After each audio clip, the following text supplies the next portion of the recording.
জীবনে সবাই আমরা এখন খুব ব্যস্ত।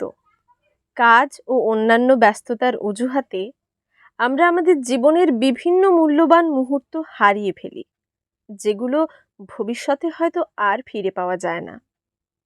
আমাদের বাড়ি থেকে মাসিমণির বাড়ির দূরত্ব প্রায় 180 কিলোমিটার। আর সেই দূরত্ব আর কাজের অজুহাতেই গত 8 বছর যাওয়া হয়ে ওঠেনি, বা মাসিমণিরাও আমাদের বাড়ি আসতে পারেনি।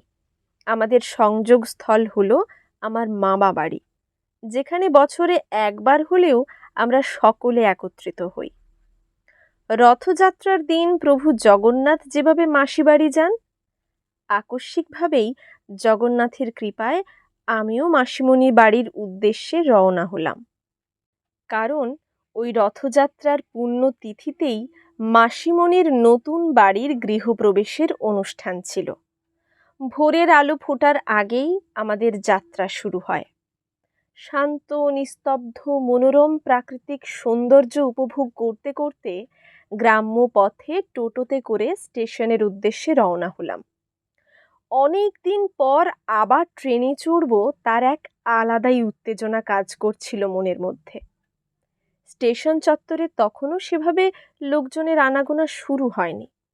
পরিষ্কার পরিচ্ছন্ন, শান্ত এবং সুন্দরভাবে সাজানো চাকুলিয়া স্টেশনটা দেখে মনটা বেশ ভালো হয়ে গেল।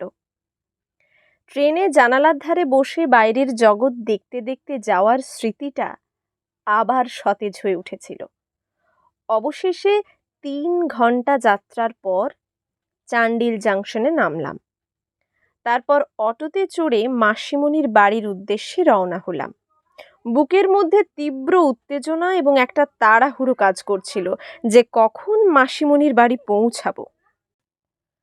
মাসিমণির বাড়িতে পৌঁছেই সবার সাথে দেখা করে এতটাই আনন্দে উন্মত্ত হয়ে গেছিলাম যে ভিডিও বানানোর কথা মাথাতেই আসেনি।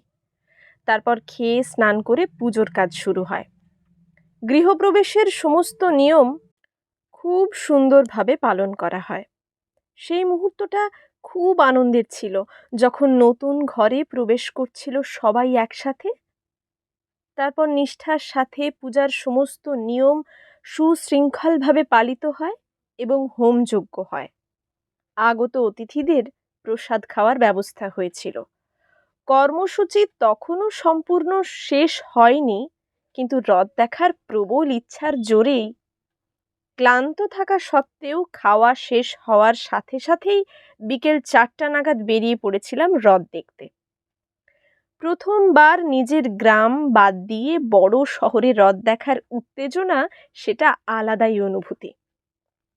প্রচণ্ড ভিড়, দাঁড়ানোর জায়গা পর্যন্ত ছিল না। চারিদিকে লোকে লোকারণ্য। সবাই রথ আসার অপেক্ষায় অধীর আগ্রহে দাঁড়িয়েছিল। রথযাত্রায় এত লোকের সমারোহ, এত আয়োজন, এত কোলাহল, মাইক, বাদ্যযন্ত্র এবং কীর্তনের আওয়াজ সব মিলিয়ে জায়গাটা গম গম করছিল। এটা আমার কাছে এক নতুন অভিজ্ঞতা। জগন্নাথ, বলরাম এবং সুভদ্রা তিনজনের 3টি রথ পরপর সারিভাবে চলছিল, আর রথের উপরে থাকা সেবায়েতরা ভক্তদের মধ্যে মহাপ্রসাদ বিতরণ করছিলেন। এত ভিড়ের মধ্যে রথের দড়ি স্পর্শ করতে পারবো কি না শঙ্কায় ছিলাম, কিন্তু প্রভু জগন্নাথের কৃপায় রথের দড়ি স্পর্শ করেছি। ভক্তি এবং আনন্দ মেশানো এক গভীর অনুভূতি, যা ভাষায় প্রকাশ করা যায় না। ভাবলে এখনো গায়ে কাঁটা দিয়ে ওঠে। হঠাৎ মেঘ ঘনিয়ে এলো, তাই তড়িঘড়ি প্রসাদ নিয়ে বাড়ি চলে এলাম। বাড়ি এসে মেঘলা আবহাওয়াতে চায়ের সাথে ফুলুরি আর পাঁপড় ভাজা উপভোগ করার মজাই আলাদা। গৃহপ্রবেশ উপলক্ষে মিষ্টি বিতরণের জন্য মিষ্টি প্যাকেট করতে শুরু করেছিলাম, আর তার সাথে সবাই মিলে আড্ডা, হুল্লোড়। আমি যেখানেই যাই, যে জিনিসটার জন্য সবাই আমাকে পেয়ে বসে, সেটা হলো কবিতা। অগত্যা সকলের অনুরোধ রাখতেই বেশ কয়েকটি কবিতা আবৃত্তি করলাম। মন ভালো করা অনেক প্রশংসাও পেয়েছি। এভাবেই রথযাত্রার সম্পূর্ণ দিনটি খুব সুন্দরভাবে কাটালাম সবার সাথে। এই সব কিছুর পরে রাত্রে বিছানায় শুয়ে এটাই ভাবছিলাম যে কিছু মুহূর্ত খুব মূল্যবান হয়, যেগুলো উপভোগ করতে পারলে খুব সুন্দর স্মৃতি তৈরি হয়। আর এই সুবর্ণ সুযোগগুলো বারবার আসে না। খুব অসুবিধা না থাকলে কোনো কিছুর অজুহাতে এরকম সুন্দর সুযোগ হাতছাড়া করা উচিত না। কারণ আমরা সবাই জানি সময় চলে গেলে সেটা আর ফেরত আসে না।